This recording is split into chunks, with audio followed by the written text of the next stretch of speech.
राधे राधे दोस्तों। अगर आज हम रउआ सभिनी के बेटी विवाह गीत सुनाए जा रहल बनी। अगर रउआ सबन का अच्छा लगे दोस्तों तो लाइक शेयर कमेंट जरूर करम जा और हमारे चैनल को सब्सक्राइब जरूर करम जा। चमा चमा चमकेला दूल्हा के मौरी, लरिया लागल अनमोल। चमा चमा चमकेला दूल्हा के मौरी, लरिया लागल अनमोल।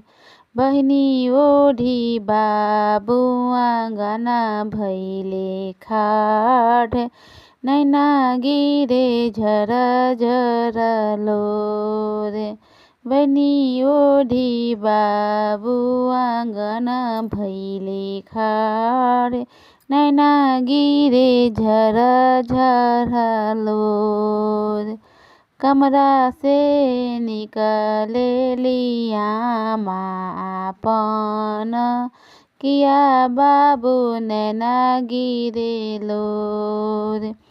अंगना में से निकलेली चाची आपन चाची, किया बबुनी नैना गिरे लोर। काहे बबुनी नैना गिरे लोर। एक ही भूला आमा पापा हमरो कईनी, मौरी न लईनी बेसाई।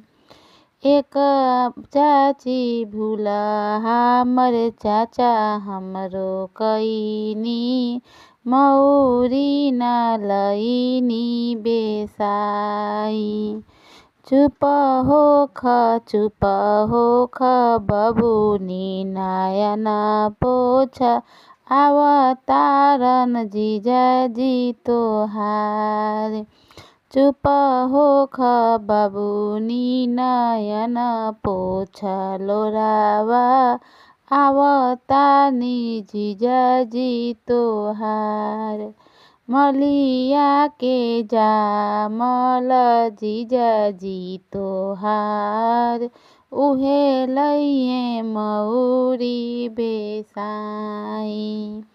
मलिया के जामल जीजाजी तोहार, उहे लइहे मौरी बेसाई।